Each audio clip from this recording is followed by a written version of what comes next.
and welcome to another episode of the Perth to Paisley Podcast, a podcast dedicated to Heart of Midlothian Football Club, who are attempting to seal a top six finish in the Scottish Premiership in the hardest manner possible. Joining me, Adam Kennedy, to discuss the defeat to Dundee United at Tynecastle is Daniel McIver. McIver, it's nice to be back, but after avoiding chatting about the loss to Celtic at Parkhead, we sadly aren't escaping this defeat, are we? Yeah, we had plans last week. It was going to be me and Richard Cobb, but to roughly summarise what happened, after half an hour, we finally managed to get on a call. Then there was about a 40-second delay between me and Richard, and then as I hit record, my PC blue screened, and I spent the entire night trying to fix that. So, thought we'd dodged the bullet with a disappointing loss where we didn't score, and I'm thinking, right, it's fine, we're at home this week, Adam's back, it's all right, and we have another disappointing loss where we didn't score. So that's going to be a laugh. Hearts are shite, so it's always fun to talk about. But forget about how I'm doing. How are you doing? Um, all right, mate. Great, good of Hearts rather, to basically rectify your queries and your issues last time out, Yeah. with not scoring in a lackluster performance and therefore defeat. Where have I been?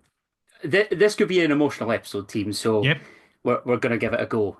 But during the international break, I lost my father. My dad died after losing his battle with bowel cancer. He passed away surrounded by me, my sister, and my mum, which is exactly what he'd have wanted. I didn't discuss his illness previously on the podcast, as it was a private and a family matter, which McIver knew about, and didn't disclose, so I'm very grateful to him for that. However, due to wanting to chat about Hearts, both now and in the future in his memory, I've obviously felt it necessary to do so here. He was my best mate. The man that took me along with a few other male relatives to Tynecastle on a winter's afternoon match against Livingston on the 7th of December 2002. And without being able to do a thing about it, I fell in love with the football club that he loved, and we love. As we saw Andy Kirk bag a brace despite Livy getting back on level terms in a 2-1 victory for the famous. The pair of us, just like all of you, have witnessed both triumph and tragedy watching the old Jam Tarts. And during the Dundee United match at half-time, you may have seen a tribute to David Kennedy that our neighbours organised. So thank you to them. But thank you to my dad for taking me to watch the Jambos time after time. Sunday was really hard. It's obviously the first trip I've made to Tynecastle since losing my dad. I was bawling my eyes out. Even as I'm kind of coming out into the concourse, I've got absolutely no idea who the guy is that I saw, but I saw him pat two memorial bricks, and that just about set me off. Um, but as I was bawling my eyes out at half time, I want to thank the guy and his dad that stand next to us, both of whom offered their condolences to me after they realised that it was my ugly puss on the big screen alongside his. And that picture was taken on the day that we had our foundation plot ceremony, which is one of the best days that I've had at Tynecastle with the big man. So, Dad, I love you so much.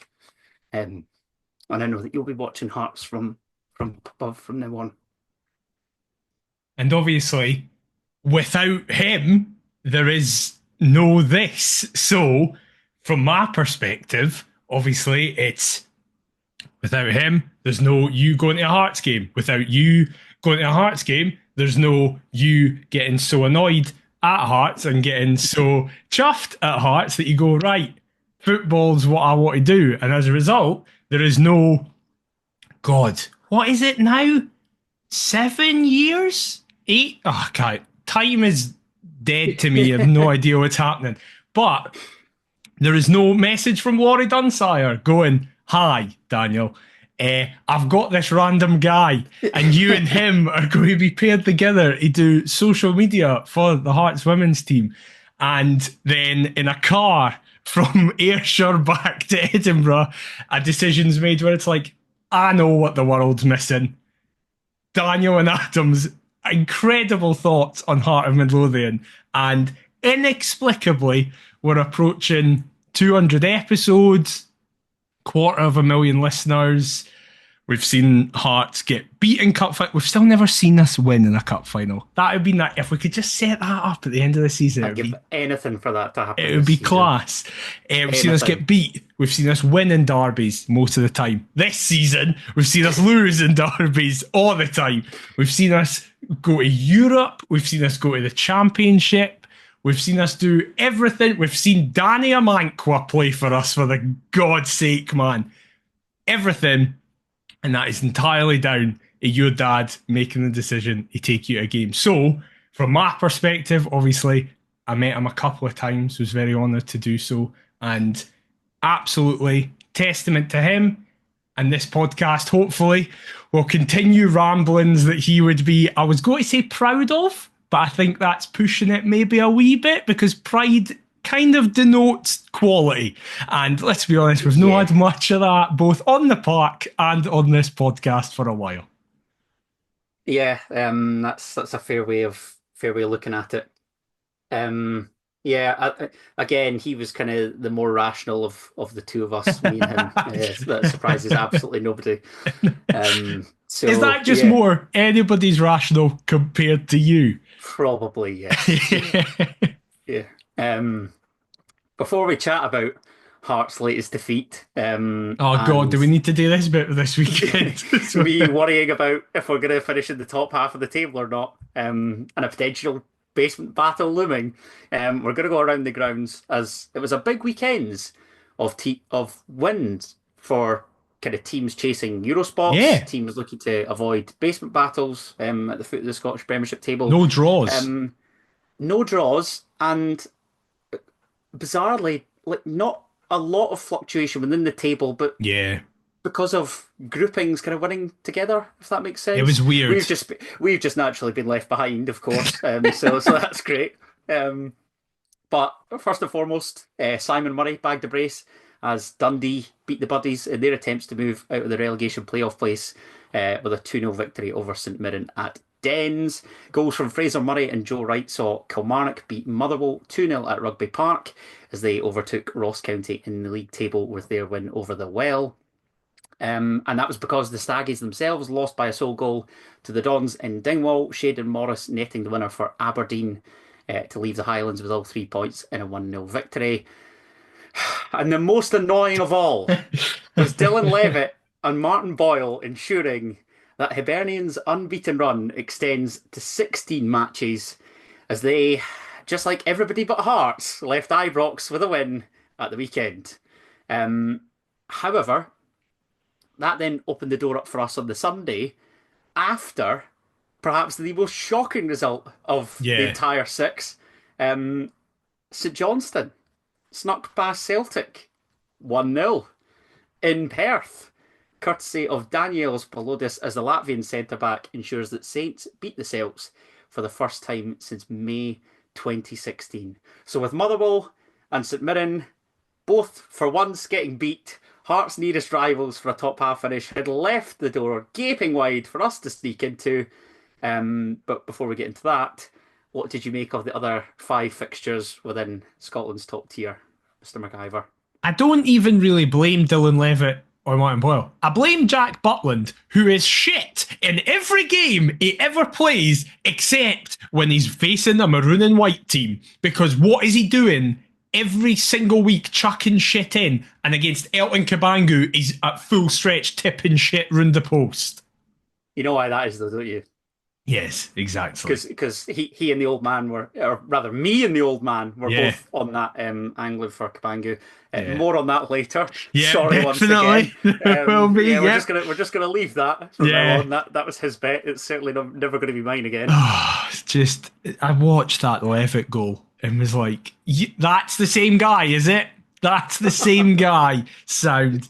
There's Most. got to be a clone. It's ever since Gareth I know. Southgate came north of the border I that know. guy has been shaky, but somehow still brilliant against us. It's Yeah. like fantastic. Absolutely should have put money on Hibs to win because that was the most nailed on result ever. I saw Craig Fowler did, so fair play to Fowler for doing that. I just thought that Hibs run had to come to an end at some stage, and with Rangers, they're that Jekyll and Hyde. You'd never really know what I you're going to know, get. So this could be the chance, but but no. like everybody but us beats them. Yeah, no, Everyone. literally everybody. Celtic, how does it feel to go to Perth and be beaten in a game where you've dominated? We saw that for a decade, lads. So get over yourselves, having one loss in the fucking Heeds have got. Have you seen the way some of their Oh, fans are acting? God, it's meltdown. Now all of a sudden Rodgers is a fraud. Half the squad Coons, should the be worst sold. player you've Yeah. ever seen in the world. It's absolutely wild. Apart from they still like Maeda. That's it. It's like Maeda's so good that it's like, well, yeah, we can't really criticise him. I tell you what, see if that is also the result at Hampden Park in that Scottish Cup semi-final. Well, Oh my this is God, what I we was going to better be in say. that final. This is what I was going to say. I'm actually quite gutted about that result because it is now impossible that St Oh yeah, Johnstone are Celtic going will to win. smash them. Like Celtic will Celtic will smash them. be absolutely livid about this and be like, right, That, come sorry, go on. on. No, you're fine. It's That's just exactly that. like the League Cup. You know when Aberdeen Yeah, got the wee 2 yeah, all pokey draw at Parkhead and then they are 6-0 at half the game exactly. after. Just no Yeah, chance. that's 5 or 6 easy. And So then it's like, all right, okay, cool. Ross County Aberdeen seemed like quite a non-event, to be honest. It was just like Shaden Morris predicted scores and 1-0 nothing for else who happens. scored. You knew that that'd be an absolutely woeful game Yeah, of football. Nobody, I mean, nobody in their right mind is tuning into that, are they? no. I couldn't believe that both Killie and Dundee both won and kept clean sheets. Absolutely wild. Fair point. When was the last time? I mean, has that ever happened? I don't know. I genuinely don't know. It's So the insane. gods that be are just looking at the McInnes and Tony Docherty partnership and they're Yeah, just then shining exactly. the light back on them again. You get one a season, boys. That's what you get. Used up And the allocation now. That's it. 100%. And that was what that's what I was thinking. I was like, it's set up. All we have to do is win. That's it. It does not matter what else happens. And then our game happened. Against the team that we won the last meeting against them at their gaff. Again, another clean sheet. A sole goal was enough to do it. I won money that day off Penrice. But no. No. No. As James Wilson just goes, fuck this, I'm playing Taekwondo. I'm not bitter, I promise. Well, I'm not now. However, next weekend I can't promise that I'll be in the same state. Neil Critchley made 4 changes to the side that faced Celtic last weekend. Jamie McCart, Blair Spittle, George Grant, and Sander Cartam all coming into the 11, with Lewis Nielsen, Harry Milne, Cammy Devlin, and Lauren Shankland dropping out. That meant that Hearts lined up as follows in the 4-1-2-1-2 or 4-3-1-2, the Diamond. Craig Gorn in goal. A back four of Adam Forrester, Michael Steinvender, Jamie McCart, and James Luke Penrice. Benny Beningame at the base. What a wonderful footballer that man is. With Blair Spittle on the left, Sander Carter on the right, and George Grant being chosen to support James Wilson and Elton Kabangu in attack. On the bench for the Jambos, Ryan Fulton, Craig Halkett, Callum Neuenhoff, Lauren Shankland, Cammy Devlin, Alan Forrest, Harry Milne, Jan Danda, and Musa Drama. What did you think of that? Danda was on the bench. Is that I had genuinely no true? idea. I had no idea that either. I literally looked at the Hearts graphic before coming on, and now you've got me papping my pants. I had no idea. I didn't even think I saw him warm up. Devlin, Forrest, Milne, Danda, Musa. Yeah. Wow. He's not going to play for us again, is he? He's away in the summer. No, I don't think he is either. That is wild. I think I messaged you just going, Return of the Diamond. And I'll be honest, I'd like it to leave. Because Can we speak about that? Like, we stupidly, on my part, because I think I said it, I just wanted to get Diamonds Are Forever as kind of the track to which I post the podcast with. I never want to see Hearts play a diamond ever again. well, I It is don't mind dog it shit. if It's shit. if the quality of the diamond is really high. To me, And there's been a lot of talk about the manager, which we'll come on to, I think, in due course. But to me, this just reeks of a guy that is so unimpressed with our options in the Yeah. wide areas. So That that's he's what I just was going, going to I am say. absolutely not committing to one of these. One of whom, can I just say, I checked on FotMob as well to see that Jan Danda was on the bench. He is. FotMob, pre-game. Oh, it was I'm bad. I'm walking down to Tynecastle. I have a look to see the starting 11, and I'm like, Alan Forrest is at right back. Thinking, Rory Wilson getting involved. I think that can't be right. Alan Forrest will not be starting at right back today. Yeah. And Just, then, it of was really course, bad it's for the whole game. awful, absolutely awful. Get on Flash Score. Little plug in there, thanks.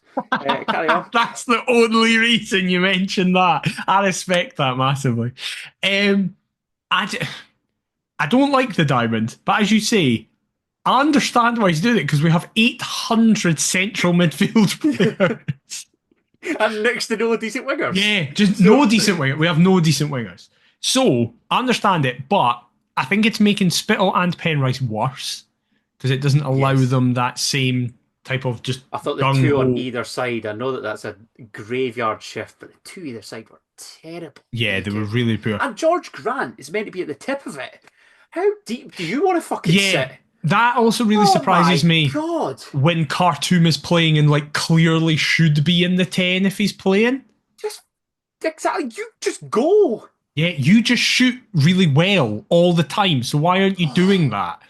And Yeah, I Grant's thought it was played on the weird. right previously when Shankland has started That's as well. true. Sorry. That So is very true. I'm total agreement with you. If anybody's, I would feel more confident about Carton picking out that killer pass or having a Yeah. pop than I would George Grant. The irony in all this, though, is I actually thought up until a certain moment that we'll get to, we were like by Right. far the better team and we looked really fluid in attack as well. So maybe I'm talking, maybe the diamond isn't the problem and it's what you're saying. It's like Critchley's got a set up where it's like, we're fluid, we're creating chances, we're actually looking all right, nice wee one touch passes. And then it gets to the players having to make a decision. And that's where the house of cards falls down. Our decision making is terrible. It's As awful. is kind of our lack of cutting edge. Yeah. I know, obviously, the weekend it wasn't helped by the incident that you reference, and again, Yeah. we'll come on to. But just the performance was good up until a certain point. But what does that come down to then? Is that kind of individual Our squad's accountability or really responsibility? bad. That's what it comes out. I've fully Not as good- accepted it now. It's Not as like good as not as good as we think it is. Or right we thought now, it was. right now, out of that starting 11 and subs, I'd keep like 4. Go on then. Who are you for? More than 4. I'd keep right if it was like right, you can Go on, just we'll pick count them everybody. out. Go on. Both the I was about to say both the goalies. Xander Clark walked past me on the concourse, and I was like, "Well, something's happening here." And I was like, "Oh, he's not even on the bench. It's Ryan Footwin." I do not include Ryan Footwin in that. What's his? Why do you even exist? So, Gordon Steinvender. It's fucking mad. I'm saying it, but I can't say anything else. McCart, Nice. because he's been very good since he came in. Penrice, 3, Benny, 4, 5, Devlin 6. Who didn't start, but didn't, okay. but. By the way, this is the whole squad I'm talking about now. Khartoum, Neuenhof, I like the off as well. I'm very surprised about the centre forwards. no other midfielders, Okay. Shankland, Kabangu, Wilson. I'd keep them all. But There's your starting 11. there There we go. Shape, but Out there of you this squad of 22, I think that's who I'd keep. go. Yikes. Because it's like, I don't care. And by the way, I'm saying all that. I know we're not just going to be like, right, to the other 12. Bye. I know that's not what's going to happen. And I don't want that to happen, obviously. But I would lose no sleep over anybody else leaving, I don't think. Unless I'm missing someone really obvious, I don't think I'd lose sleep over anybody. I'm intrigued about Clark, you like obviously. your I'd like to keep. defenders like a Craig Halkett or a Frankie Kent. Either of them? Definitely not Kent. Halkett, Okay. like sentimentally would be gutted, but would understand the decision. He's got to go for me. But that's fine. Like Okay. I love Craig Halkett, but understand that he may have to be moved on. Yeah. Yeah. Can I just say, by the way, since we made the comparison between Benny Bringamy and Craig Halkett fitness-wise, Benny has played literally It's just about every so minute. We are I the was ultimate jinx. I was sat. My dad and Kier couldn't make it, so I was sat with my dad's mate who got his season ticket, Right. and I literally there was a moment where Benny did a Benny thing where he had three guys on him and just like in a single movement turned and beat all three and played the pass, and I just turned to him and went, the weirdest thing about this mental season is that Benny Beningame is now just fit all the time. Like It's great. I it's love it. so weird because what he's So like he's beneficial. so. I don't think he's been our player of the season, as I've seen some suggest, but I think he is so clearly our best player. He has been our best player this season. Yeah, I know what you mean Like I because would pick either Penrice or Devlin, with yes, Benny being very close to that. But I think as a football player, Benny's the best footballer in the squad. by far. Yeah, And I would agree. For me, it's Penrice just because of every that's single fair. minute. And that would be why it would tip him over Devlin. Speaking of James Penrice, our first chance on 16 minutes came after his corners headed away by Blair. Well, headed away and comes to Blair Spittle, I should say. Yeah. Um, he just stupidly volleys back into the abyss. Doesn't even What's look like happened to him? he was As going. I said, the diamond's not Oh dear benefiting God! him. But Penrice, you kind of like, okay, but Penrice still does his usual. He's just not maybe as proactive going forward. Spittle just, since like the turn of the year, Spittle's been like everything I worried Blair Spittle would be. What's bizarre is here in this exchange, he nearly picks up an assist. I mean, I United send know. it forward. Adam Forrester gets up to win a header on halfway. Spittle again just hooks forward. I don't even think he looks. Nah. He just gets something on it. It bounces over the United defender, and Elton Kabangu races down on goal. I'm licking my lips. I'm thinking, yes, this is it. 15 quid at 10 to 3. First goal scorer in Dad's honour. Brilliant.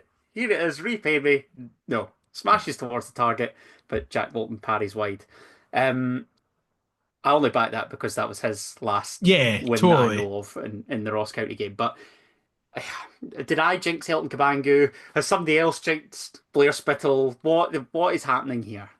So I think I saw a thing where it's that in 10 games now. No, is it like 30? Kabanga's played 13 games, and if you include goals and assists, he's got like 10 goal contributions or something. Something like Which is not bad. insane when you think about it as a Not heart bloody bad. striker. It's nearly a goal a game in terms of assist or goal. But God love him.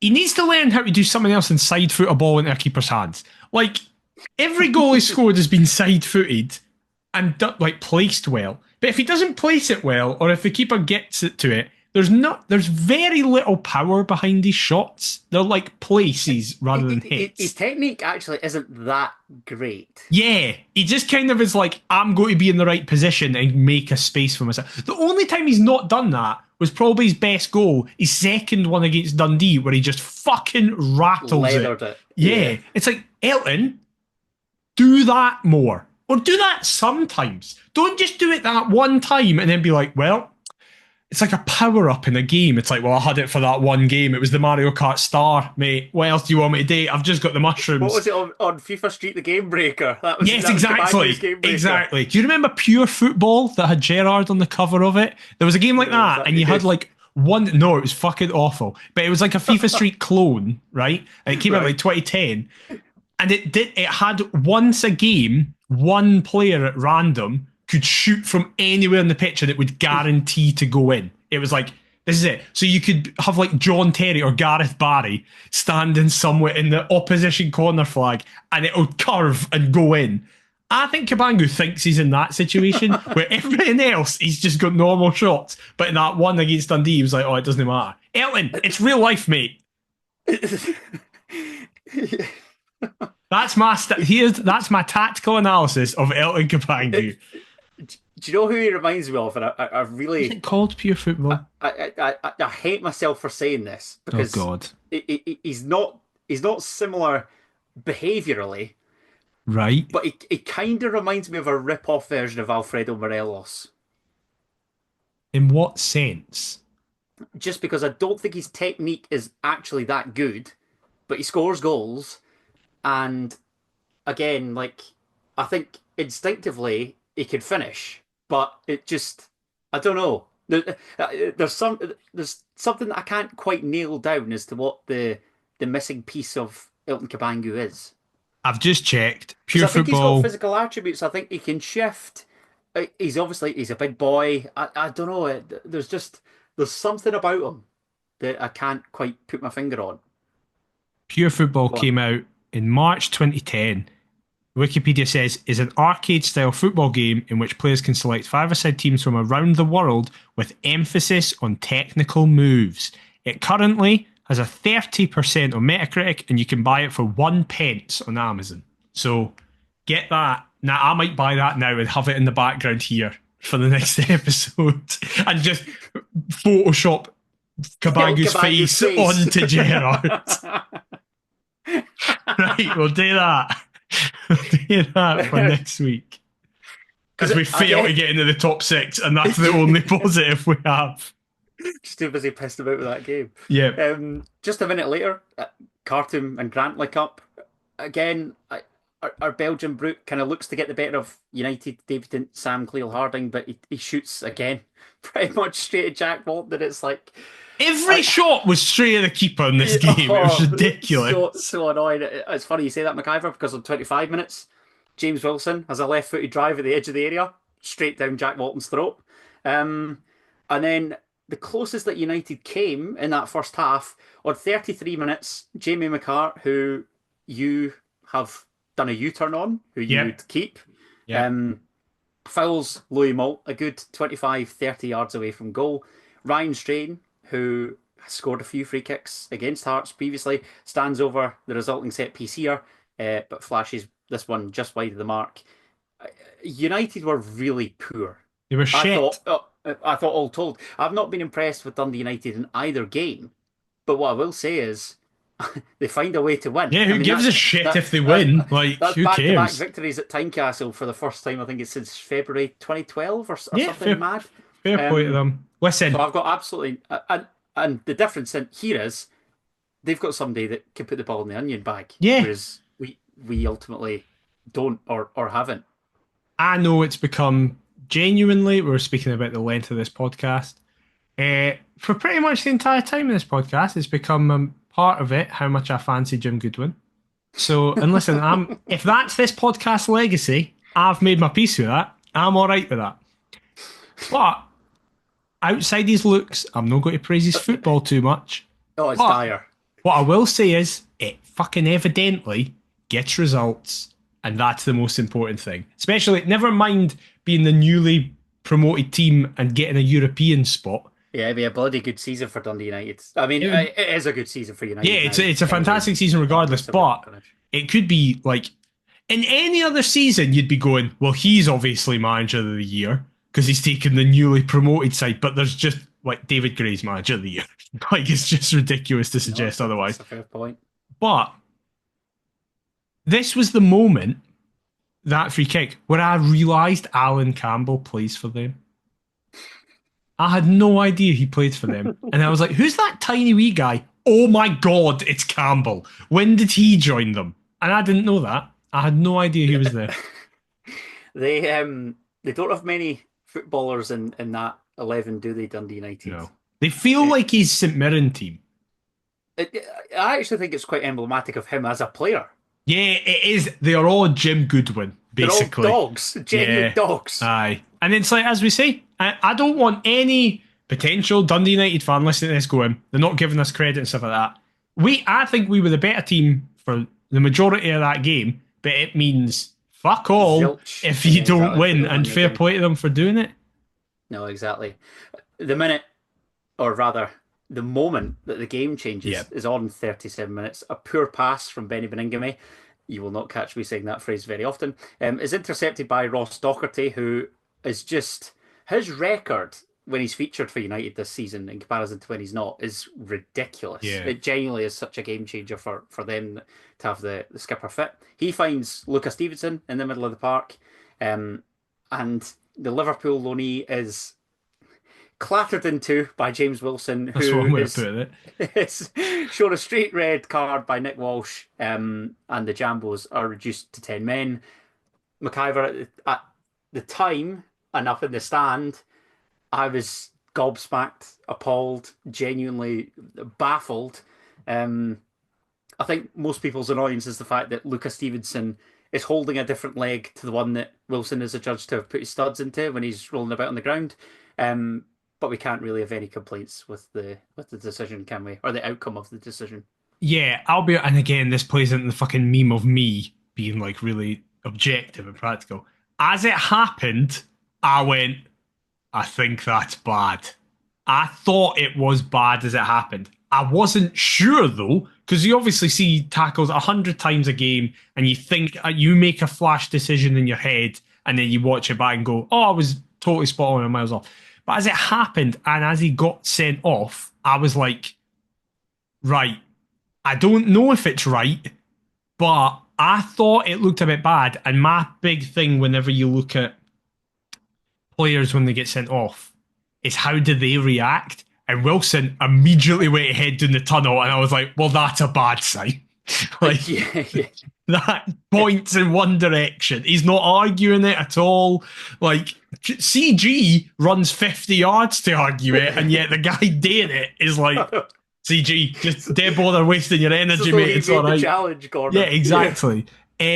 And then you see it Craig Gordon back. votes for absolutely everything. Oh, he does. He doesn't care. That's one of my favourite things about him, and quite rightly Does not so. care. You should pester them. But yeah, I often think of like Italian players, and when they make the gestures, it's like, Yeah. no, ball. Exactly. James also wasn't doing any of that. He was just shit. I got the boy's leg. When you see I knew it was on TV of some kind because I'm right up at the studio bit. So behind me was Berra and McFadden and stuff like that. And I was like, right, it's on. But that was like the Sky, that's the Sky panel typically. So I was like, it's on Sky. So I was refreshing my phone on Sky Sports Scotland to be like, why have they not shared this? And then I was like, it's on Premier Sports. Premier Sports. And then you see it back on that angle and you're like, it doesn't really look like much. Okay, goes in with a bit of force. And then there's that one angle for the rose no bun. Michael Stewart. Oh, the most boring commentator alive who just speaks about refs. And then you see that angle for the rose bun, and it's like, oh, he's over the ball, studs up into the boy's leg, like the most obvious red card you've ever seen. And listen. I spoke about him right at the start of this episode. I saw Richard Cobb kind of got a bit of traction online from. That's nice that it hasn't come through us for once. Yeah, exactly. People were reacting to his tweet because what he said was I don't want to get it wrong, but his general point was it's a mistake by a teenager that we've overhyped. Basically, that he's like he's a fine player, but because of our situation, we've had to be like, no, he's class. Now, my stance on that is that I was at the start of the season someone who wasn't seeing the hype with Wilson. I could obviously see that he was scoring, but I wasn't seeing what everybody else was seeing with his all-round play. And then I don't know what's happened since the turn of the year, but I've seen the light. And James Wilson, I've been so impressed with his entire all-round game. As I keep saying, he inexplicably wins. That for a second. No, like I see, he's great, right? I love James Wilson. He wins every flick on imaginable, regardless of the height and size of his opposition defender. I think he is good. Yeah. So I disagree slightly with Richard's assessment, but what I'd very much agree with that Richard was saying is that, and a general point, because people are obviously going, oh, it's a nightmare. It could have cost us top six. At the time, I thought he was suspended for the semi-final, which he isn't. But at the time, I thought he was. So I'm thinking... It's the Motherwell game in our first post-split. First post-split, yeah. And I'm thinking, shit, we probably need him for the semi-final. That's potentially fucked that up. And all these things. And people are understandably going to be a bit annoyed at him. But this sounds like I've got a bias here. But I just think it keeps coming back to the fact that Lawrence Shanklin should be embarrassed by himself this season. That we, in the last home game before the split, are so reliant on an 18-year-old striker who's got a couple of goals for us that it's like, oh, he's fucked it. We've got no chance now. And it's like the near 30-year-old club captain has been... Have we seen a drop-off to an individual Hearts player like this in our lifetime? Because he came on and was shit. He did nothing. I, I'm not going to judge him too much because we were down to 10 men, but he did nothing. I mean, I can't think of one personally. I mean, I did see a message saying that Lauren Shankland immediately went down the tunnel to kind of console James Wilson. Now, to That's me, good. that's what a captain should be about. Yep. However, I it is. It's more a summary of the season that we're in a Yeah, position it's that he's his and our starting. form coinciding. It's no Yeah. surprise that as he's dropped off, we've dropped off. Like they go hand in hand. And it is just, it's like Wilson should have been. The amount I've said this all season. The amount of football James Wilson's in January, and he's our top scorer as yeah, well. exactly. He's only been at the club for 3 months. The amount of football Wilson has played is too much at the age he is. We shouldn't have played him this much. But I understand why we did, because Critchley had to be like, I can't rely on Shankland. And whilst Wilson hasn't scored hundreds, he still scored 6 as a mostly 17-year-old this season, whereas he should have been allowed to score those 6 as just kind of like coming on with 20 minutes left to go as we're seeing out games and stuff like that. Whereas it's like, no, mate, all the pressure in the world's on you. And fair play to him for most of the season, standing up to it, getting a Scotland column and stuff like that. But these mistakes happen with Northern youngsters. Exactly. But I get what you mean. But you have to accept when you're going to play a youngster for this amount of time that mistakes are going to happen. And sadly, it's happened in a very pivotal game. But it's just emblematic of this season that it's like, of course, it's him. It's not like it's even Penrice or Devlin or Benny who you're like, well, they're established pros, that happens kind of thing. It's like, of course, it's the guy who we've put way too much pressure on and he's something bad's happened. And I hope he doesn't break from it. I don't think he will. I think he seems a professional enough to be like, right, I've made a mistake. We move from it. But you do want it. It's like, I hope he's got good people around him. Be an awkward Monday morning in his maths lessons. The teacher the jambo. They're all terrified of him just cowering away in case he 2 foots for getting an equation wrong. No, it is. He's a young lad. I think it kind of typifies us this season as well, where it's like, regardless of the shit that we've been served up for most of the campaign, we've worked ourselves into a position where not we can salvage the season, but we can basically play the last 5 with no real worries. Yeah. It's terrible to say, but let's face it, we ain't finishing 3rd, 4th, 5th. That's gone. No, that's gone. We're finishing 6th at best. Even then, we both said we ain't feeling too confident for Motherwell at the weekend. To me, this is now crunch time. This is it. This is the last chance saloon for a good chunk of this playing squad. It's a shape up or fuck off. Yeah, 100%. And we've spoken, obviously, we're quite far into this podcast and we're only at half time because I feel like not much happened in the second half apart from their goal. No, I mean, we can talk about kind of the game. As you say, there's a couple chances second half, but I think it was important that we let our feelings known regardless about totally the squad as a whole, the kind of feeling around the club heading into a massive match. The criticism of the manager is that he's barely won a big game since he's been at Hearts. Can I ask you a question, actually? The criticism as well, of Hearts this season is against the top 5, we've won 1 game out of the 15 that we've played, and that was United away, albeit under Neil Critchley. What are you thinking in terms of the criticism that the manager's received? Is it warranted? To me, I think he's done a decent job since he's came in. I think you need only look at the league table since he's arrived here. I can understand people's reservations, but again, I'm very much in the camp of you can only push with the cock you've got, i.e.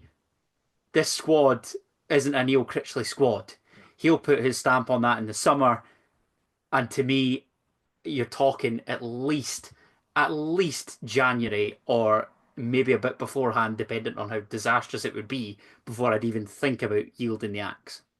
Honestly, you've actually summed up my thoughts exactly there. But the question I was going to ask you is, because I think it's really important in determining where you are with Critchley. Okay. What do you class as a big game? Ooh. I mean, people will look at the Old Firm as big games. Because I don't class the Old Firms as big games. Right, okay. I would class perhaps the Old Firm at Tynecastle as a big game. I Maybe. think Yeah. Yeah, anything you that's get fair. through there's a bonus. Yep. To me, our biggest games are Hibs, Mm-hmm. naturally, Yep. Aberdeen, and maybe kind of, depending on sort of who's doing well at the time, maybe your three of kind of, I don't know, your Motherwells, Kilmarnocks, Dundee Uniteds, anybody in that kind of Yeah. periphery. Or St Mirren now, maybe. In sort of top six contenders. Which then, again, like another big game that people might not deem as a big game that Neil Critchley has won is that cup match against St Mirren in Yep. Paisley. We might Mm-hmm. have got through it by the skin of our teeth, but we got through it and we're in the last four. There's a chance, albeit a small chance, that we go on and win it. We've got a relatively good chance of reaching the final, but I don't know. It's interesting that you asked me that because I can see your reason for doing so. What are your big games? So my point was going to be, I don't think outside of Hibs there is a thing as a set big game. Hibs, obviously, for me, the biggest games of the season are the derbies. Yes, There's no bigger I would games. agree. For me, it's not an opposition, it's context to your season. For me, Yes. the biggest game was Sunday of the season. That was the biggest game of the season for me because it was Because previously we'd said that Ross County was the biggest 100%. to keep our Yeah. keep our hopes alive. I Exactly. agree. That's very much why I took the kind of your top six challengers Whoever's in that kind kind of surrounding bracket. area. Yeah.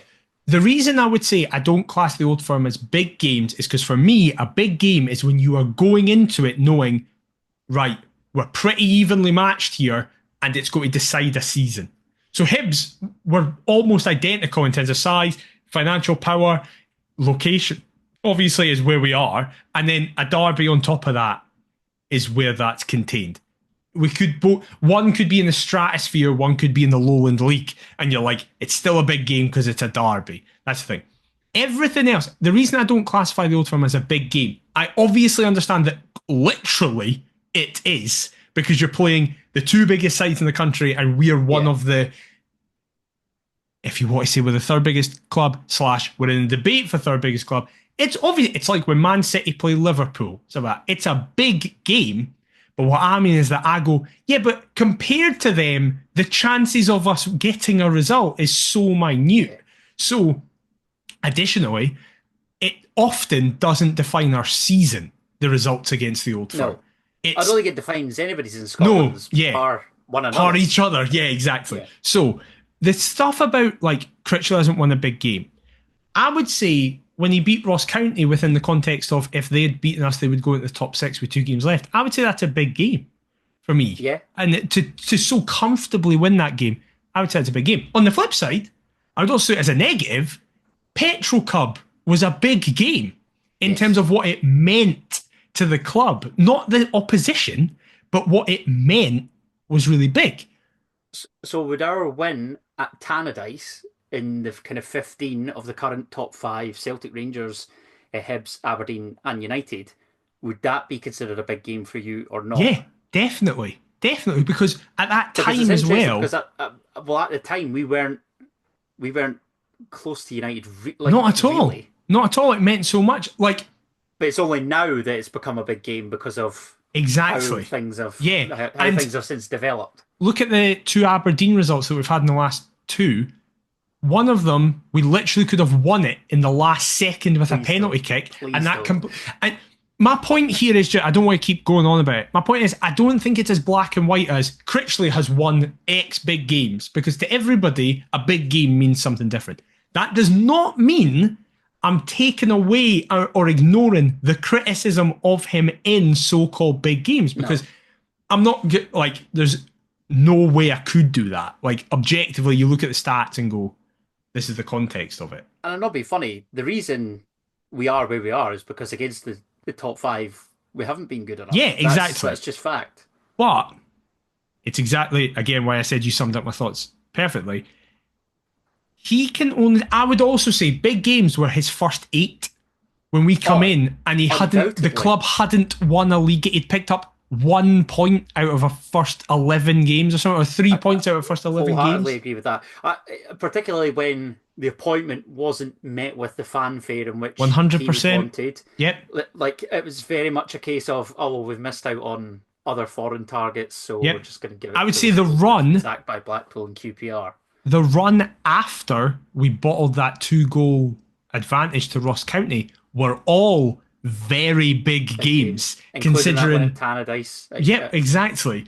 against United. Because I think I said in the if you go back to the podcast after that Ross County game, I think I said success now is 10th because it was just about staying up. It was just like at that time, it was like we are now fully in a relegation Success is battle. still 10th as far as I'm I concerned. know I'm exactly. Get dragged into a basement battle here. I think, and it's emblematic. I keep saying emblematic. It's emblematic of the Hearts fan base. I often think where I feel slightly disconnected from it, where I just think it's so emotional. Where when we're doing well, it's like, yeah. When we're doing well, it's like we are world beaters, man. We are going. It doesn't matter who it is coming down to Gorgie. Everybody's guilty of that. Every football club is, yeah, of course. Of course they are.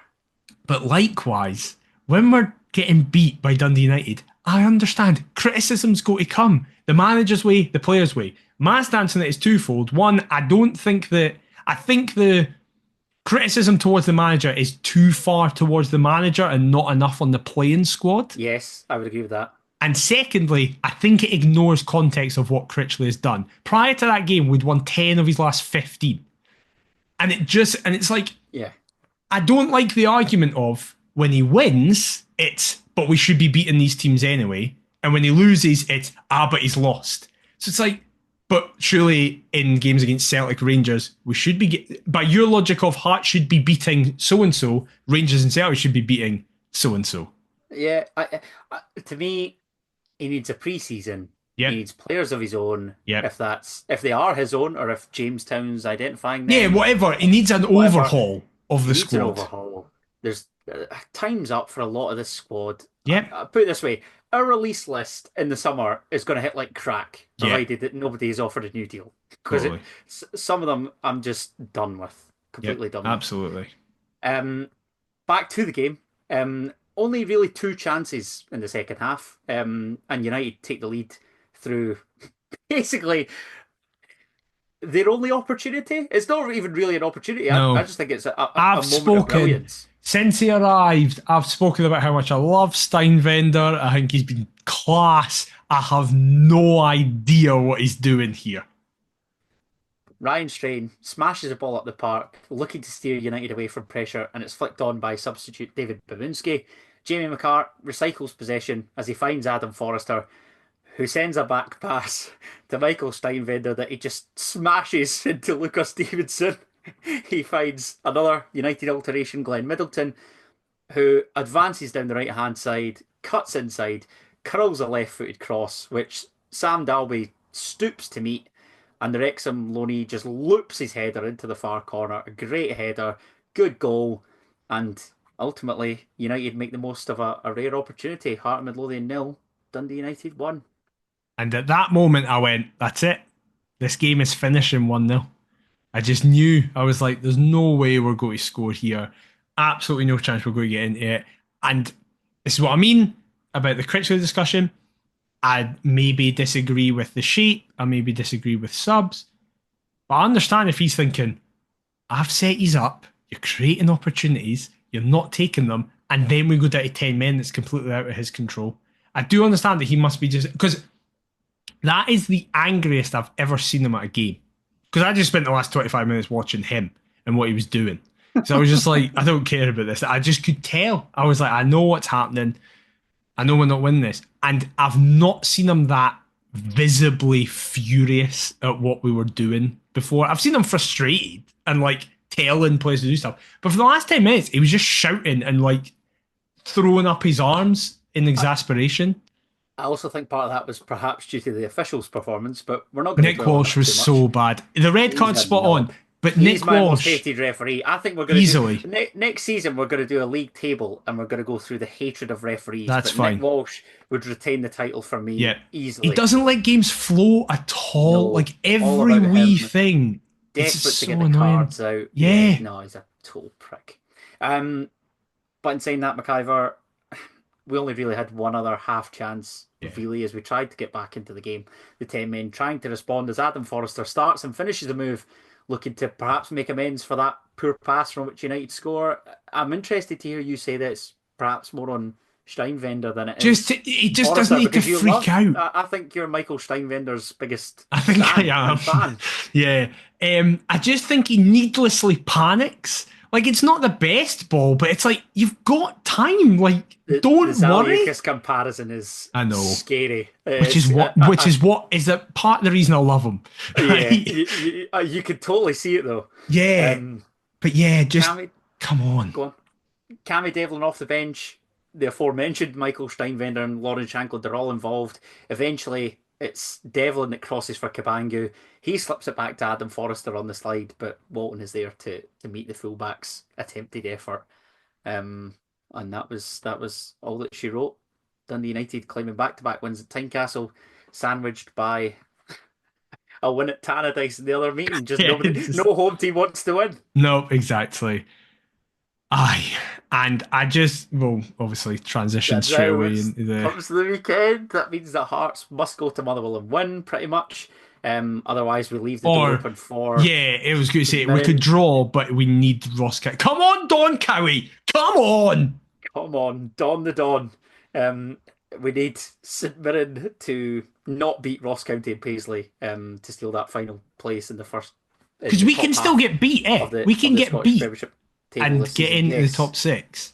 Yeah, well, in saying that, I think would Motherwell not leapfrog us on points? No, I thought Motherwell would equal us on points. I might be wrong though. They're a point behind us. Oh, never mind then. So we need to get something then. So we need to win, pretty much, to just, regardless of what happens in Paisley, if Hearts win, that is it. So, what we're thinking? There's no way we're winning. There's no chance. We're not winning. There's no way this 11 or squad has the mental fortitude to go to Fir Park and win. It'd be brilliant if we just pulled out of Dens another. It would be so good. And a smashing.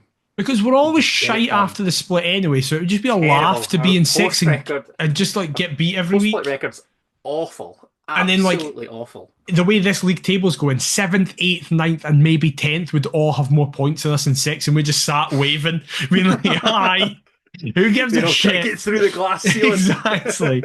But no, I think we will be bottom 6 this time next week. So do I. Score prediction? 2-1 Motherwell. I'll go 1-0 Motherwell. Come on, Hearts, prove us like the idiots we've said we are. Man. Shankland just shush it, lifts up his top and it's got our logo on it with a fucking cross through it. No, wanker sign. Exactly. Just get it done. Just put it to bed, and then I don't really care about the final 5. All our eggs are in the Scottish Cup basket. It's literally it. What madness is? We could win the cup. We could win the cup. As unlikely as it possibly is. It's not going to happen, but imagine if we won the cup. You'd finished 10th. I would take right now. I take getting relegated and win the cup just because it stops Hibs getting all the positives of their massive unbeaten run. Oh my god! And if Hibs finish 3rd and we nick that European, that would just be hilarious. That could genuinely be the best Edinburgh Derby moment of all time. Yeah, it's not good. If we even, I don't even think we're getting to the final. But if we do, Celtic will put 10 past us. But it doesn't matter because imagine. Oh, it'd be brilliant. But that's to come. Before we go, and before the end of this episode, we've got the End is Near quiz. Now, oh God, it's not the best. It's the politest way of saying it's shite. We have 2 multiple choices to kick you off. That means they're dire questions, by the way. A true or false. One final question, and then, of course, the coveted Who Am I? So let's just get into it, and I can explain my thoughts on the quiz afterwards. Okay. Actually, the first 2 questions have been lifted entirely from Clyde One Super Scoreboard. Hello, Gordon Duncan. The SPFL, in their infinite wisdom, were talking about a revamp of the league structure. Oh, the top tier possibly going down to 10 teams. Your quick thoughts on that before I absolute fucking shite. Second that. Who was Hearts' top goal scorer in the last season that the Scottish top tier had 10 teams? Was it A, Stefan Adam, B, Gary McSwagan, C. Colin Cameron, or D. Darren Jackson? I will give you the year before you go nuts and are trying to work out the mental maths. But neither of us had been to a game by that stage. It was 99 to 2000. I was actually going to say that's a way later than I thought the league was only 10 games. Well, 10 teams. 10 games. A 10-game league. Imagine. Just play everybody once. We'd have been relegated if we'd done that this season. We had you at home last season, so we'll play you away. Is that all right? I don't think it'll have been Adam. I don't think it'll have been Cameron. I'm going to go with Gary McSwiggan. The correct answer is Gary McSwiggan. Fucking yes. I'll take that. That was a guess, but I kind of had logic because I was like, Cameron would never have been our top goal scorer. He would have scored a few, but I don't think he would have ever been our top goal scorer. I think that was 4 of the top 5, I'm pretty sure, when I had a look to see who it was. Again, I'll go back and look at that. I was about to say, I don't remember how prolific Adam was as if I was there. I technically was, but I was months and individual years old. So it's not like I was keeping stats and tracking his foot mob stats. But that's my namesake, thank you. I'm literally called Adam after Stefan Adam. Pierre's middle name is Adam after Stefan Adam. But again, I don't think he ever had a season where he was that prolific. If I'm wrong, whoever's listening to this and you can remember it, accept that you're all fucking ancient and that we're young and we're barely alive. We'd just like to go on and clarify that is the thoughts of Daniel McIver. His views are not representative of mine. I appreciate our listeners regardless of what age you are. So yeah, hope that you can forgive him for being so ignorant and rude. I know what pure football is. None of you do. Question number 2. How many SPL goals did Gary McSwiggan score that season? Fuck me. I'm going to say 12. Oh, you're just going straight in? I'm going straight in with 12 because it's not even that impressive. You are so close. Ah, fuck. Because it's 13. Ah, fuck off. I'm going to get the top goal scorers up. Was 12 an option in your multiple choice? 11, 12, 13. I would have said 12 anyway then. That's fine. I feel a bit better about it then. You had a look. Sorry, I've had a look. I've loaded up the 19. I was like, do not accuse me of cheating. What is this? Gary McSwiggan on 13. Colin Cameron was actually our second top goal scorer in the SPL. Was he? On 8. Darren I Jackson knew it would be that many. I was like, that's a midfielder's numbers. Darren Jackson and Gary Wales, both forwards, on 6. But Stefan Adam, 4 goals. See? Oh, you ancient fucks. I ken what's happening. I was 8 months old as it was happening. Well, no. 99 2000, did you say? I was 2.5 to 3. So I ken what was happening. Goals. That is wild. Stefan, I'm so disappointed. He won the cup for us. Yeah. So who gives it? He could have never scored again. Who gives a shit? My mum had messaged him actually to say that you gave David one of the best moments of his life, and he came back and he's been really lovely to us. That's class.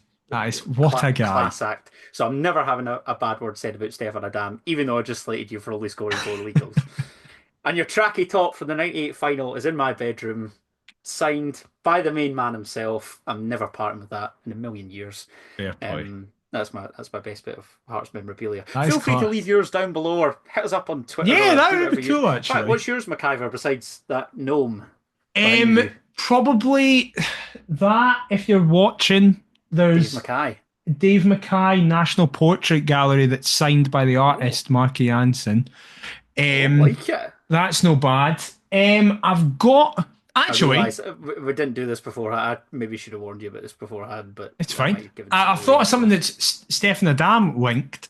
My dad's mate drew a portrait of a mid-celebration of the cup final goal, and I've got that framed, and that's cool. Oh, that's what it's all about.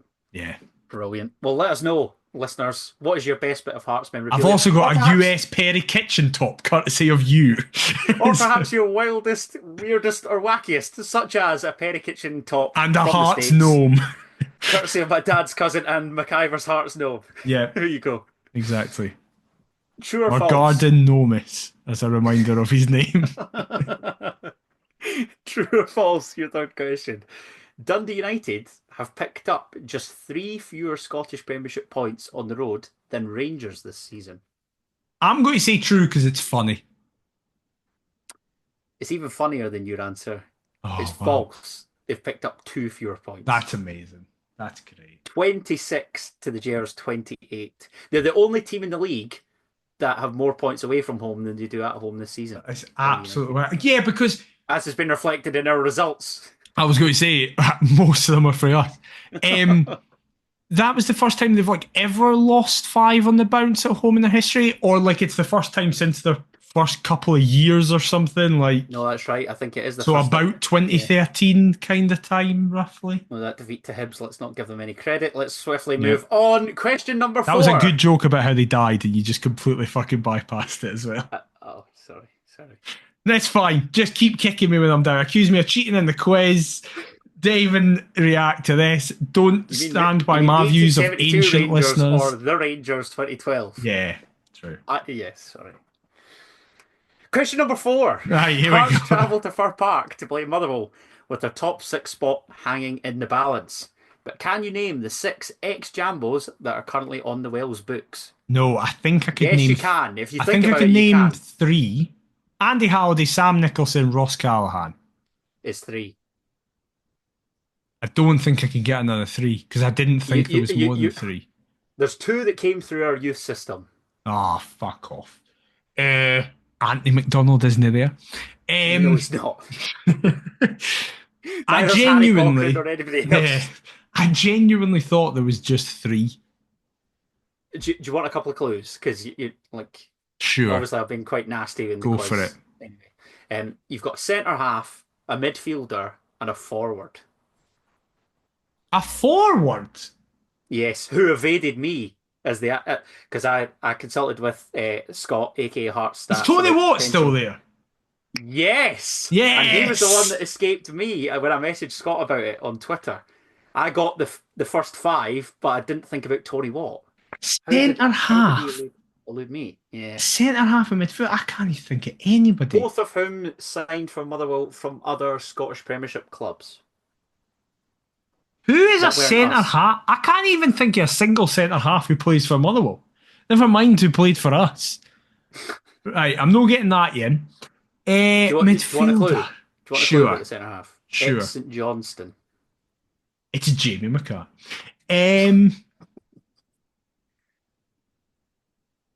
Nah, never getting that. No? Okay. Centre mid. Who's a centre mid that was at us that isn't Andy Halliday or Ross Callaghan?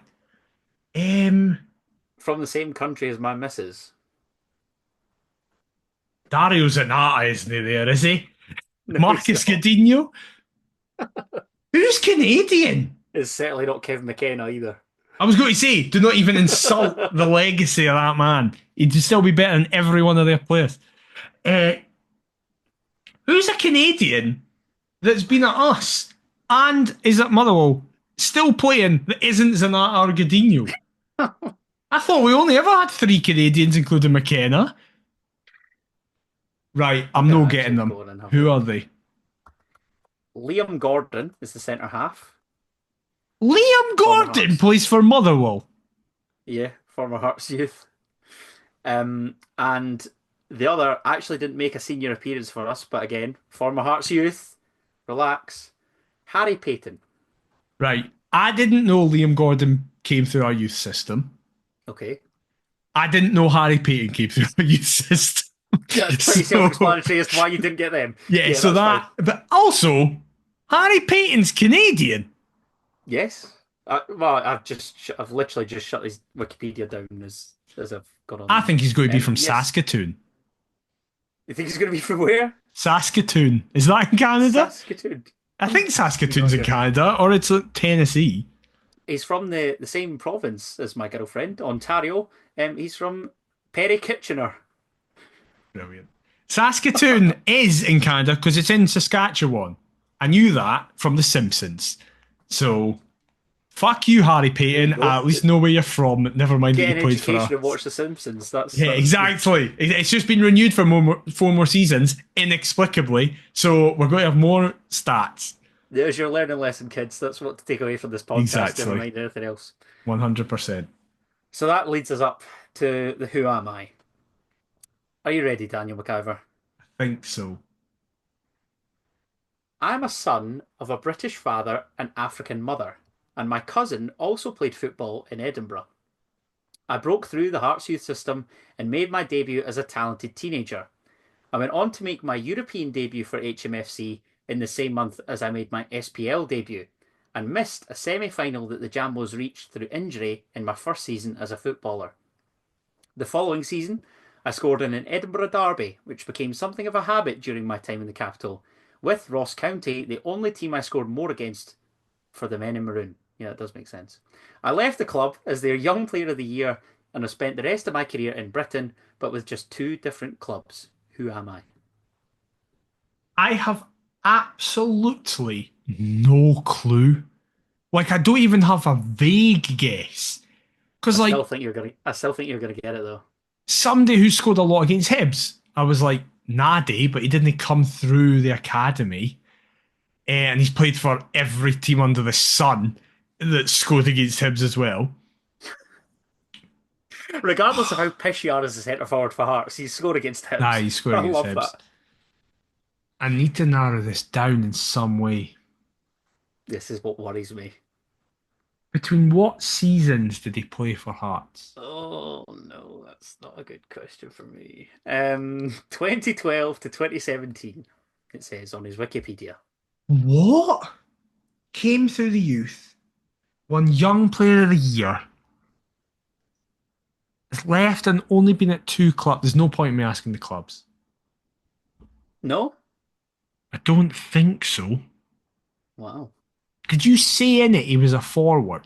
Or is it just that he happened to score goals? I didn't. Do you want me to give you the No, clues again? no, it's fine. I didn't. That's fine. He just happened to. I said So he his could first be. season as a He footballer. could be. Right, yeah. He could be a forward. You just didn't necessarily say it. However, scored a few against Hibs. Scored against Ross County a few times. 2012 to 2017. And came through the academy. Because again, I'm thinking like Doom. But Doom wasn't here that early. He was here later than that and didn't come through the academy. I'm also sure that Jim's dad isn't Scottish. Just a hunch. Oh, his dad's Scottish and the mum's I'm a son African. of a British father and Sorry. African mother. That's okay. Do Do I you want to ask the repeat any clubs? clues? No, you're fine. I think I'm going to ask the clubs. Do I though? Okay. I'm just assuming he's a forward, so I don't feel the need to ask position. Okay. What is his last name? What are his initials? Yeah, exactly. Right. Give me the clubs in order, please. Heart Midlothian, of course. Yeah. Cardiff City, Sheffield Wednesday. His mum's African. I didn't know that. Wow. I had no clue that. Have we not done him? No. Nah, we've definitely not. I would have remembered it. It's Callum Patterson. It certainly is, Daniel McIver. Yes. I had no idea. And technically, he was a forward for a period of time. Well, it's funny you should say that because when you said about the position, on his Wikipedia What does now, it say? Positions utility player. Amazing. That's class. That is the best thing ever. That is so good. So, where was it I saw? Patterson mainly played for Hearts as a right back, but was also sometimes used as a striker. Cardiff mainly used him as a midfielder, but he occasionally played higher up the pitch to help aid the attack. He has been praised for his work rate, pace, aerial ability, positioning, and goal-scoring prowess.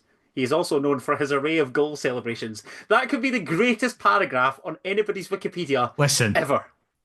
he's not been getting paid. Get back up He the hasn't. road. Get back up the road this summer. Well, bloody said. We need a right back. Oh, we need a do! centre forward. Oh my god. We need you just anywhere. Absolutely Yeah. anywhere. I Anywhere remember you want that. to play, Callum. What was that show that was on a Sunday about football? I don't think it is a thing. Like, it was like a show on the Goals on couch. Sunday Was it Goes on Sunday? with Chris And Kamara and Ben Shepherd. and Neil Warnock is just like, he can't defend. I don't know why he was a defender. What a hero! I love Neil Warnock. No, But see, that's yes, what I mean. I hate the guy, and that's part of the reason because he dissed Dr. Funk publicly. no, Dr. Funk, and he just used Dr. Funk whenever. I was going to say that he scored at Anfield, but thought that would give it away because he did for Cardiff. I basically chose him because despite my father and me, again, both being of different generations, he was a player that we both absolutely loved. Yeah. Absolutely loved Callum Patterson. He's one of my favourite Hearts players ever. Like, Oh, what a and guy. interestingly, so he's like fifth in our lifetime top goal scorers as well. Wow, really? It's something crazy like that. And I remember the only reason I know that is because a month or two ago I was speaking to my dad on the phone and trying to get him to guess the top 10 in my lifetime Wow. goal scorers. And the one he didn't get was Patterson, even though he was like on the phone, he was like, Patterson scored a few, but it won't have been that many. And then he's scored more than Paul Hartley, he's scored more than Adam by a mile, scored more than Andy Kirk, scored more than Mark De Vries and stuff like that, right? What a And guy. my dad was like, oh, I suddenly kind of understand why your generation absolutely love the Yeah, guy. I love him. Because, what a hero. My dad did, and he'd been watching us for 40, 50 years. Yeah. Absolutely. I think it's just the fact that like his social media persona as well, the Aye. Dr. Funk thing, Yeah. the goal celebrations as wacky as they were. Like he's a character. Yeah. He liked characters, and Callum Patterson is certainly a character. His mum's from Zimbabwe. I Didn't know I that. was literally just about to say, I had no idea. His cousin Michael Travis played for Forfar, Livingston, Arbroath, Edinburgh City, and Berwick Rangers. So I Wow. thought I might get you a wee bit tricky there. I was going to say, I didn't even know he had a cousin that played football. He plays for Bo'ness in the Oh, Lowland wow. League now. So yeah, yeah. I'm trying to go through everything else. European debut against Liverpool, SPL debut against St Johnstone, missed the League Cup semi against Inverness. Did he? The one at Easter Road? I think so. And yeah, Ross County, the only team that he scored more against for Hearts than Wow. Hibs. So I can think of You wouldn't have- 3 goals against Hibs. his brace at Easter Road, And then the header. at Tynecastle Yeah. from the Dylan McGowan cross. Yeah, I can't think of anything else that he would have scored against them, but I'm maybe forgetting some. I remember his red card against that. Omiyonga in the Ozturk game. My dad's birthday, Was it? 26th of October. Yeah. Wow. He had his stupid hairband and he just killed Yes. Omiyonga as he was going I've for a never break. seen the old man look so disappointed in a footballer in my entire life. So I thought he has to be the who am I. So that's why I made the rest of the quiz somewhat tricky. That's but fair. You actually you gave yourself. I think you did pretty well there. I'll take all that. things considered, that was tough. I'll take it. But let us know if you got Callum Patterson. Let us know if you got all the fucking Motherwell players that apparently exist and will score against us this A weekend. Liam Gordon header from a Harry Payton corner. That's what it is, isn't it? Sam Nicholson shushes us into the bottom 6. Can't wait. But we hope you have enjoyed this return. Thank you so much for both listening and your patience as we've been away. Obviously, mitigating circumstances, but we really do appreciate how supportive everybody has been. Been incredibly, incredibly kind. So thank you so much. If you have enjoyed it, please leave us a review on your podcast platform of choice. If you're watching us on YouTube, please leave a like, comment, and subscribe. Perth to Paisley on all the socials, perthpaisley@gmail.com if you want to fire us over an email. Adam, where can they get you on all the socials? You can get me on all the socials examining Callum Patterson's red card at Easter Road at Adam T. Kendo. We will be back next week to discuss all the fallout of the final day pre-split and where we are with the league ahead and preview the small matter of a Scottish Cup semi-final as well. So, loads to talk about next week. But until then, we'll see you next time. Bye-bye.